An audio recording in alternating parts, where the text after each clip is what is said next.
Bonjour Marc Lepage, Bonjour Eric.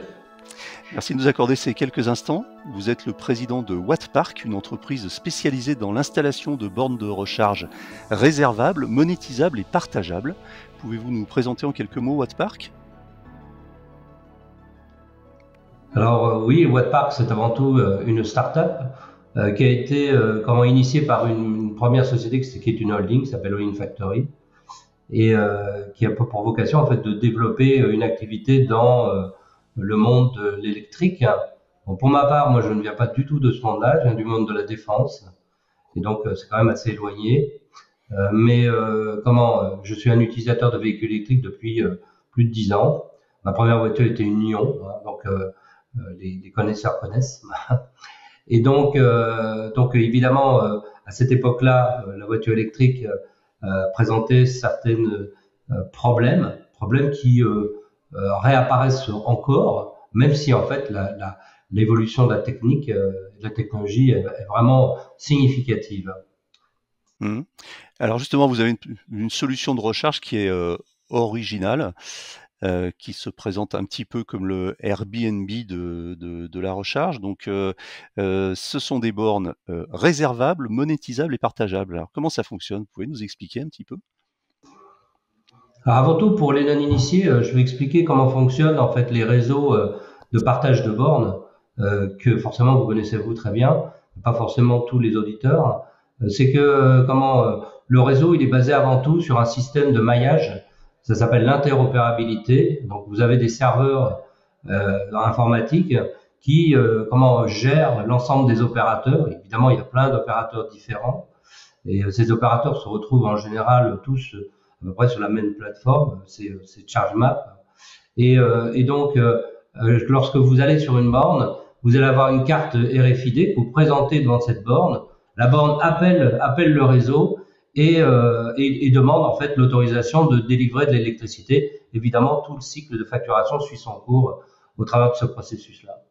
Moi, l'expérience que j'ai, et surtout, il faut savoir qu'à la base, je suis un mécatronicien, donc c'est-à-dire que je me suis pas inspiré en fait de ce que faisaient les autres, qui n'étaient à mon avis personnel non adaptés à l'utilisation quotidienne d'une voiture électrique. Elle était par contre très bien adaptée pour les utilisations de parcours de grande distance, mais par contre au quotidien, c'était vraiment pas. Je considère toujours pas que ce soit bien adapté. Donc j'ai créé mon propre écosystème, c'est-à-dire que j'ai créé mon back office, un back office qui permet à tout à chacun de gérer sa borne, puisque les bornes sont vendues. En parallèle de ça, vous avez une application qui a été développée sur Android et la plateforme d'Apple. Donc ça vous permet en fait de localiser les bornes et de manière identique d'ailleurs à ChargeMap par exemple, pour citer que ça. Mais la grosse différence, c'est que cet écosystème n'utilise pas l'interopérabilité, ce qui a priori pourrait être perçu comme étant une entrave à notre développement. En l'occurrence, on a été repéré très rapidement comme étant tellement disruptif. Le processus permet en fait d'avoir une réservation et d'une réservation qui se fait offline. Dans le principe, et c'est là où intervient la différence technique, c'est que la borne en elle-même n'est pas connectée à quoi que ce soit, à part évidemment l'électricité, qui se veut être ce qu'on recherche avant toute chose. Donc rien n'est plus déceptif que d'aller sur une borne et de se connecter avec la carte, et que lorsqu'il n'y a pas l'écho du réseau, eh bien vous restez en plan avec votre voiture, et puis avec quasiment aucun moyen en fait de réellement être secouru. Donc le principe est différent. Lorsque je vais me rendre à un endroit, je veux pas, comme actuellement ça se passe, partir à l'aventure, partir d'un point A à un point B, et me dire qu'au point B, Inch'Allah, on verra si jamais je peux me charger, on verra si jamais il y a une infrastructure qui est disponible, parce que peut-être il peut y avoir déjà quelqu'un en place, en train de se charger, et puis y avoir peut-être plusieurs personnes. Donc évidemment, c'est un peu partir à l'aventure là pour le coup, parce qu'il faut pour une voiture électrique à cette époque-là, il faut qu'elle ait une bonne heure pour charger. Bon, maintenant il y a certaines voitures qui chargent en 18 minutes, mais c'est de la charge rapide en règle générale. Et donc le fait de ne pas pouvoir me déplacer sans avoir réservé mon emplacement, c'est un petit peu comme prendre le train et puis demander en fait sur le quai de la gare s'il y a de la place dans le wagon.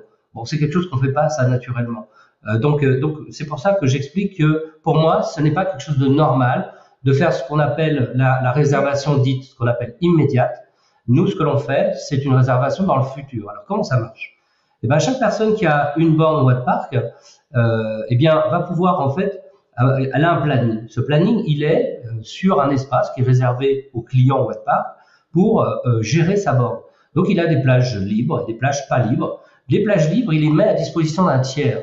Et à ce moment-là, moi, si par exemple je vais chez cette personne, j'ai juste à cliquer sur le téléphone portable, regarder si à mon heure d'arrivée ou le jour concerné, voire la plage concernée, cette borne est réservable, je la réserve et là, j'ai l'assurance que personne ne pourra prendre la place. La borne me sera réservée. Que se passe-t-il à ce moment-là?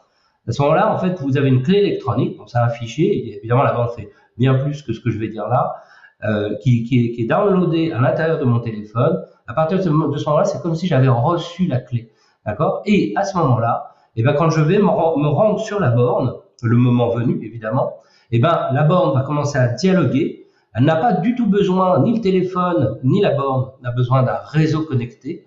La communication se fait par Bluetooth, low energy. Et à ce moment-là, le dialogue s'établit et la borne et le téléphone mobile échangent leurs informations. La borne s'ouvre. La personne peut choisir une des deux prises qui sont disponibles nativement sur la borne, c'est-à-dire soit une prise E si la personne a un vélo, soit une prise T2 si la personne a une voiture, ce qui permet dans tout état de cause, quel que soit le modèle, de toujours délivrer à minimum les 16 ampères qui sont disponibles, on va dire, sur le réseau standard. Donc après, évidemment, on développe deux autres produits avec des puissances supérieures, mais comment cette communication pourra se faire au 7e sous-sol sans aucune autre installation que d'avoir amené du courant. Et cette communication se fera. Maintenant, la question qui nous est souvent posée, c'est comment ça se passe au niveau de l'échange de données? Comment on sait que la borne est là? Comment on facture, etc. Bon, bah, dans le principe d'échange, la connexion entre la borne et votre téléphone, eh bien, dans un premier temps, vous allez évidemment envoyer les codes à la borne va vous reconnaître. À partir de ce moment-là, elle va transférer un certain nombre d'éléments qu'elle détient dans sa base de données. En fait, elle va transférer une partie en fait de l'ensemble des connexions qui ont été en amont du vôtre. Et à ce moment-là, la personne avec son téléphone devient un messager. Et c'est vous donc qui en fait véhiculez ces informations-là. Et quand vous revenez à la surface, on va dire hors zone blanche, dans la zone de couverture normale, eh bien tout l'ensemble de ces fichiers sont transférés en fait sur notre serveur et potentiellement, c'est sur l'axe sur lequel on travaille, nos propres serveurs peuvent être connectés sur l'unité d'interopérabilité pour consolider en fait les données. Et ça, pour le coup, on travaille avec une société qui s'appelle Object, qui est une société allemande. Il faut savoir que Wattpark a obtenu le prix de l'ICNC 21. Alors ça peut sembler étrange, mais on a gagné le concours sur l'interopérabilité en Europe. Et ce qui fait qu'en fait, ça nous a valu on va dire ces rapprochements avec l'entité allemande Object, qui est une des plus grosses entités de gestion de l'interopérabilité en Europe. Très bien. Alors j'ai compris en fait cet avantage que vous proposez, qui est notamment de faire en sorte que même si on est en zone blanche, on peut communiquer avec la borne. Donc ça c'est vraiment intéressant. Pour bien comprendre, il y a quand même bien un moment où on utilise le réseau internet, ne serait-ce que au moment de la réservation, rapidement. Alors tout à fait. Et ça quand vous le faites, c'est comme quand vous planifiez votre déplacement. Ou que vous faites la réservation sur le TGV, vous la faites chez vous. Et là, vous avez l'internet, tout va bien, vous êtes assis, et donc vous pouvez réserver votre plage, savoir exactement quels sont les prix pratiqués par la personne qui va mettre à disposition sa borne. Vous pouvez en voir la localisation, évidemment, un certain nombre de points, comme par exemple, est-ce que je rentre est-ce que le système ouvre le portail? Parce que tout à l'heure, vous avez parlé quand nous étions reconnu comme étant le Airbnb de la borne de charge. Alors peut-être juste pour spécifier, on a été reconnu principalement par la presse. C'est-à-dire que le Airbnb, c'est avant tout une plateforme SaaS qui va permettre en fait de mettre en relation quelqu'un qui va faire une location et quelqu'un qui va donc louer son bien qui est un bien foncier. Et bien en fait, sans le savoir, parce que moi je suis pas spécialement un adepte de Airbnb, Eh bien en fait, on a développé ce système sur cette base-là. Et forcément, il y a un lien entre le foncier et le fait de fournir de l'électricité. Comme vous le savez, en France, il est interdit de vendre de l'énergie directement. C'est l'apanage de Enedis. Mais en l'occurrence, fournir une prestation est totalement possible. En ce sens, l'usine nouvelle nous a catalogué comme étant le Airbnb. Ça fait déjà plusieurs années. Et depuis récemment, depuis moins d'un an maintenant, alors évidemment, nous étions un petit peu un marginal dans tout ce monde, puisque tous les autres se sont calés sur les termes de l'interopérabilité standard qui a été préétabli, mais qui actuellement bouge, comme je viens de dire. Eh bien nous étions un marginal, sauf depuis un an, où en fait tout le monde s'est rendu compte que notre idée était peut-être pas si idiote que celle-là. Et en fait, on a certains grands constructeurs qui nous emboîtent le pas. Et pour n'en citer que deux, il y a très récemment Volkswagen, qui a fait d'ailleurs partie d'un article que vous avez fait.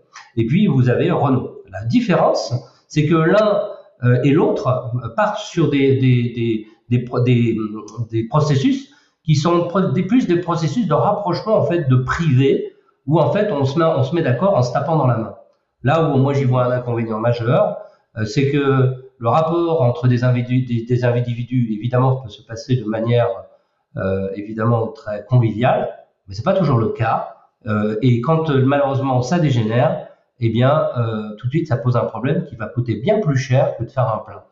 Donc là, vous apportez une solution je dirais, sans contact entre les différents intervenants, c'est-à-dire que c'est une plateforme en quelque sorte d'intermédiation entre, par exemple, un particulier qui a une borne donc installée par vos soins, votre parc, et puis quelqu'un qui a besoin de se charger. Cette intermédiation peut se faire sans contact pratiquement entre les deux personnes, puisque tout est automatisé à l'aide de votre système. Ah, exactement, Eric, c'est ça. Enfin, c'est exactement ça. Bon, là, le constat est assez simple. Il y a en 2017-2018, enfin même avant d'ailleurs, quand je roulais en voiture électrique, j'arrivais dans des villages et il y avait la politique d'installation, tout du moins les pouvoirs publics aidaient les mairies à mettre en place une borne ou deux bornes, voilà. Et en fait, vous arrivez dans des villages ici en France, et puis vous pouvez très bien rentrer dans un village et il va falloir que en général vous alliez à la mairie. Mais c'est peut-être très éloigné en fait de vos lieux de travail, là où la personne que vous devez rencontrer. Et je me dis c'est quand même idiot d'avoir autant de gens qui ont l'électricité, mais il n'est rien prévu par les pouvoirs publics pour que cette électricité qui est disponible chez chacun de ces individus, en fait, ne puisse être exploitée par un tiers. Donc c'est ça qui a initié. Et en l'occurrence, à cette époque-là, quand je me déplaçais dans des zones où je savais qu'il n'y avait pas de borne, donc toujours j'utilisais ChargeMap parce que c'est certainement le réseau actuellement qui montre le plus de points de charge, eh bien vous aviez aussi des numéros de téléphone, vous pouviez appeler quelqu'un en disant qui offrait le service. Donc c'est ce qui se passe actuellement chez ces constructeurs. Hein. Et donc vous l'appelez, vous discutez avec lui pendant une demi-heure, en général c'est assez convivial, et puis à un moment donné vous dites je viendrai demain à 15h. Et puis il vous répond non, à 15h je suis pas là. Je vais rentrer à 18h. Ah oui, mais à 18h, ça veut dire que si je me recharge, on prend l'apéro, d'accord? Je vais me recharger pendant 2 heures, je vais rentrer chez moi à 3h du matin. Donc il y a un truc qui va pas. Et donc, ce qui me semblait idiot, c'est que sur le marché, vous aviez des très bons produits comme les prises GreenUp, par exemple, qui sont toutes simples. Et puis, s'il y avait des prises GreenUp qui étaient accessibles à tout le monde, en fait, on peut dire que le problème était réglé parce que ça coûte pas très cher. Le problème, c'est qu'il faut l'accès. Ça fournit aussi de l'énergie, il faut gérer tout ça, il faut avoir la petite clé. Bon, on va pas donner 1 million de petites clés. Si vous voulez, c'est ça qui a initié en fait le projet Wattpark. Alors d'abord, ça a été initié comme une plateforme logicielle, donc une société SaaS, hein, j'insiste.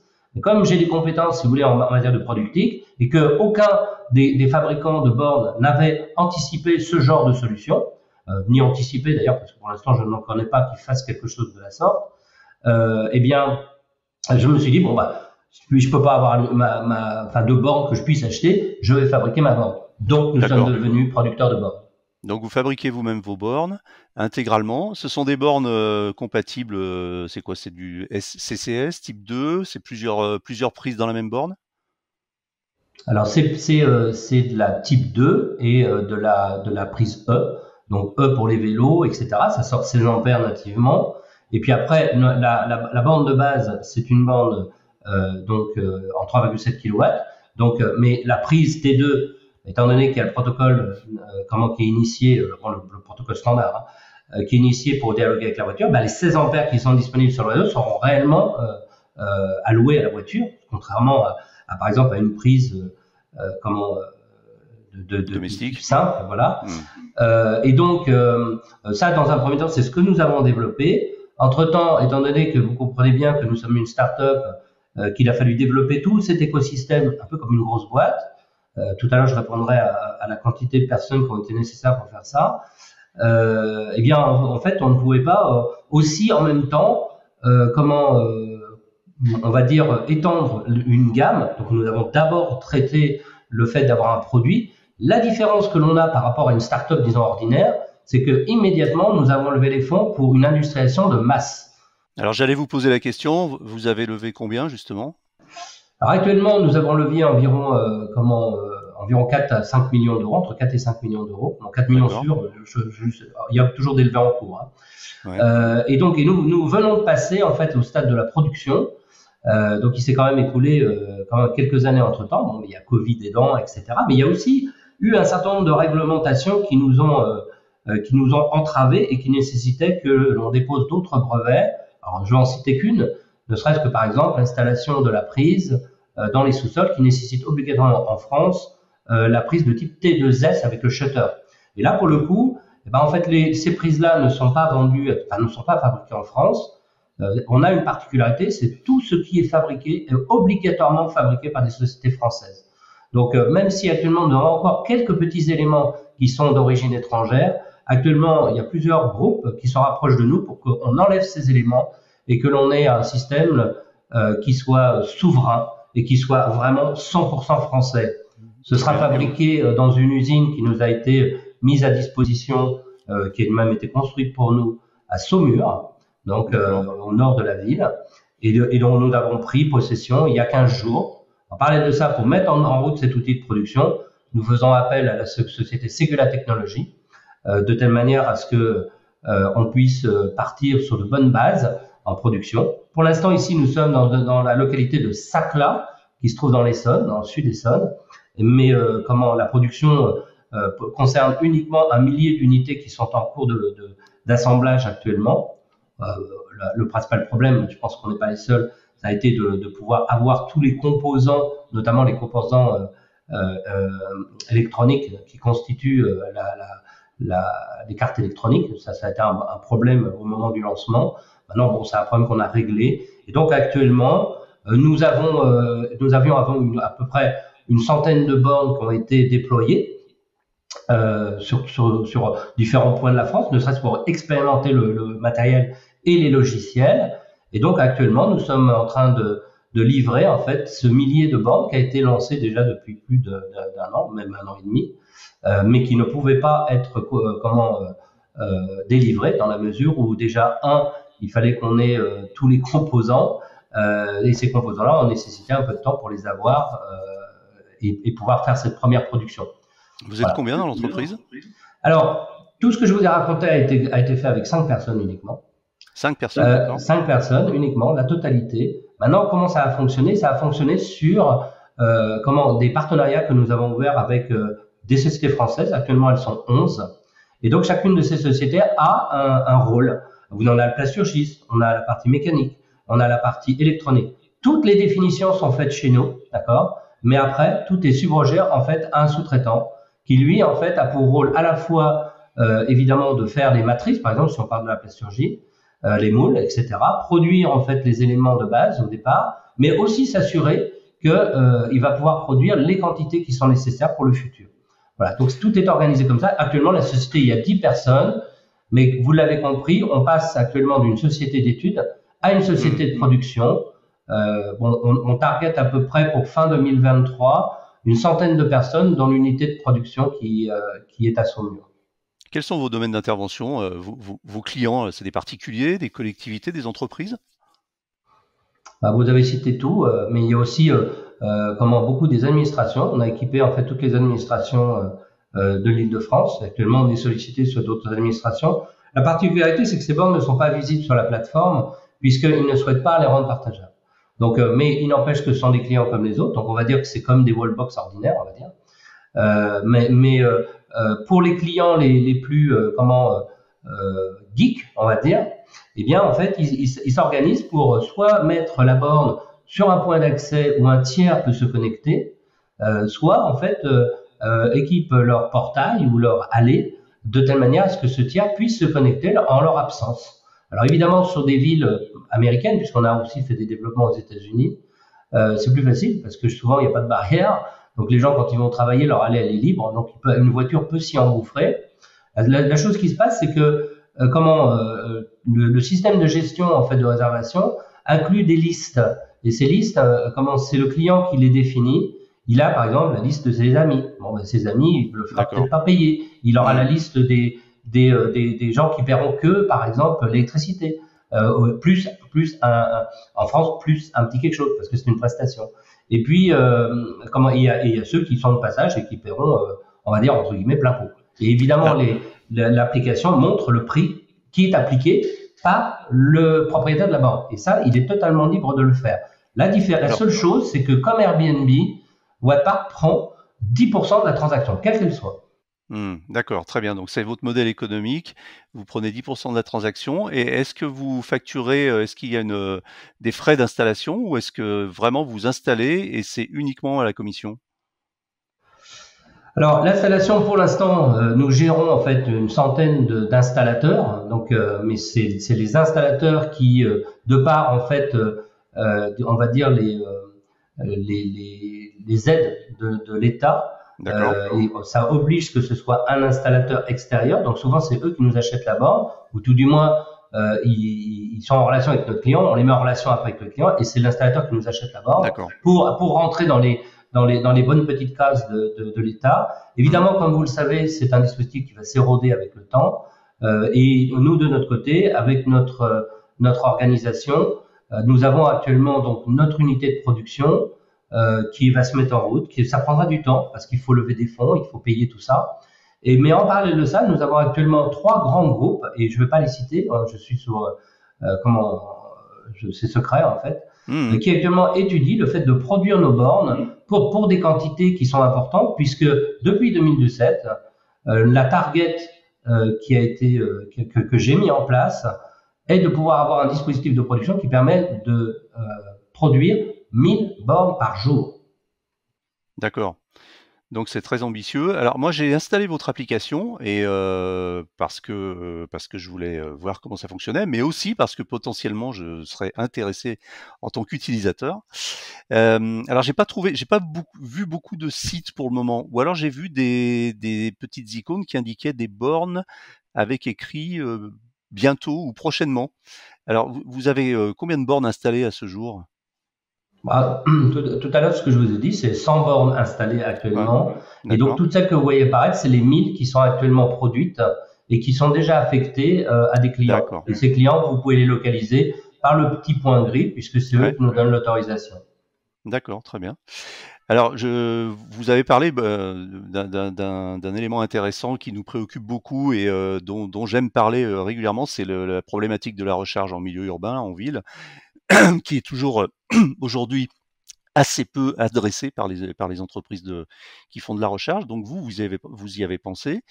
Et est-ce que vous pensez justement que votre solution est une partie de la réponse, ce type de solution aux problématiques de recharge urbaine? Alors, au-delà de théoriser en fait la problématique, je vais simplement, pour tous les auditeurs, rappeler un petit peu à comprendre quel est le problème de la voiture électrique. Lorsqu'on se déplace en voiture électrique, c'est un peu comme votre téléphone portable. Dès que vous avez une prise de type USB à côté de vous, bon, c'est assez rare, si vous n'avez pas le câble, que vous connectiez dessus, ne serait-ce que pour vous dire, je ne louperai pas un appel, etc. Vous n'attendez pas que votre téléphone se vide. Bon, quand vous avez une voiture électrique, c'est exactement pareil. Dès que vous pouvez, vous rechargez, parce que ça devient ridicule. Par exemple, là, on est en train de parler, ça va peut-être durer 1 heure, une demi-heure, je ne sais pas. En fait, pendant tout ce temps où je suis en train de vous parler, ça serait quand même assez ridicule que si j'ai une borne à disposition qui m'est mise à disposition par l'entreprise, par exemple, ou même un ami, si je suis chez un ami, que je ne m'en raccorde pas dessus pour compléter en fait ma charge. Évidemment, il faut que cette opération soit rentable, c'est-à-dire qu'il ne faut pas que le prix soit dispendieux. Évidemment, les les gens qui mettent leurs bornes à disposition, il est rare, on doit en avoir un ou deux qui ont mis des prix un peu olé olé, mais sinon ils mettent des prix qui sont tout à fait abordables, et donc ça ne coûte pas cher, et c'est un service que les gens rendent. En fait, avec ce processus, au même titre que Airbnb, c'est presque un processus de social qui est mis en place. Et d'ailleurs, aux États-Unis, on a été plusieurs fois aux États-Unis, puisqu'en fait, à la base, au départ, moi, je m'étais intéressé plus au marché américain qu'au marché français. Eh bien, il est clair que ce processus Airbnb est quelque chose de très courant. Et à partir de là, il y a aussi une notion de service. C'est un peu comme les gens qui ont une voiture électrique se retrouvent. C'est une sorte d'entraide. Voilà. Et donc, la borne boîte parc est quelque chose qui ouvre mon entraide à quelqu'un. Mais c'est pas gratuit. Voilà, c'est tout. Mais il n'empêche que si tout le monde faisait ça, le problème de la voiture électrique n'existerait pas, à mon avis. Ouais, c'est la création en fait d'une communauté d'intérêt autour du déplacement et de l'électromobilité. J'ai une dernière question pour vous, Marc Lepage, mais vous y avez déjà répondu, mais je vais quand même vous la reposer. Est-ce que vous roulez vous-même en véhicule électrique? Alors moi, je roule depuis plus de 10 ans en voiture électrique. J'ai commencé par une voiture qui n'est pas électrique, mais que j'avais déjà. Je suis plutôt un geek, donc vous l'avez compris. J'avais une Prius qui voulait jamais tomber en panne. Et puis je me suis dit bon, c'est pas une vraie voiture électrique. Je vais m'acheter une Lion. Et en fait, tous les matins, j'avais un atelier qui se trouvait à Orléans, et tous les matins, je faisais 70 km pour aller à mon atelier, avec un rayon d'action de 100 km. Il est clair que ça me posait un problème pour rentrer à la maison. C'était chaud. Donc, et ça me posait aussi un problème, même au quotidien, pour me déplacer, pour acheter le matériel ou des choses comme ça. Et c'est là où est née, en fait, l'idée de la borne boîte parc. Alors derrière, je participe à des colloques avec Renault, avec PSA, avec un Nextmove ou des gens comme ça. Et au début, en fait, moi, j'étais un peu le petit canard noir, puisque en fait, je ne chantais pas du tout la chanson de l'interopérabilité, etc. Mais par contre, on m'affublait du fait que ma manière de voir les choses était beaucoup moins, comment je dirais, coincée en fait. C'est-à-dire que la voiture électrique ne devenait pas une espèce de problème. En fait, la voiture électrique est une vraie solution. Quand on a une voiture électrique, je doute fort que vous connaissiez une personne qui a une voiture électrique qui dit je vais revenir en arrière. Moi personnellement, je n'en connais pas, sauf des gens qui peuvent avoir peut-être des très grands trajets et qui sont pressés par le temps, de choses comme ça. Mais sinon, au quotidien, 80% des gens qui utilisent des voitures électriques vont y trouver leur bonheur parce que ça coûte pas cher à entretenir. Par contre, évidemment, le coût d'achat est cher au départ. Et donc, dans ces réunions, moi, j'avais une petite borne. Et puis, de l'autre côté, on parlait de superchargeurs, de machin. Et puis, on me dit, oui, mais Marc, c'est normal. Petite voiture, petite borne. Et alors j'ai acheté une Tesla X, et puis là ça a calmé tout le monde, parce que la Tesla X ça me posait pas de problème non plus pour la gérer.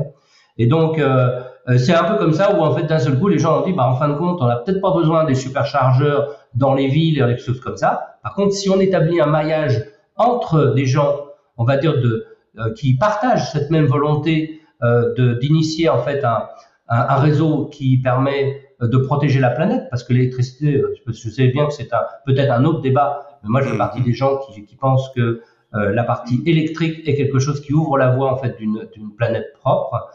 Évidemment, il faut gérer ça, mais en amont.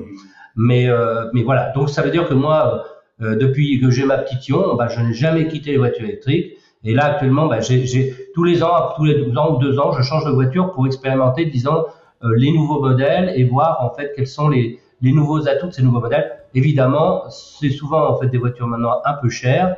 Le seul reproche qu'on pourrait faire actuellement du marché, c'est qu'il n'y a pas de véhicules abordables, disons, pour tout à chacun. Ça reste des voitures assez chères à l'achat.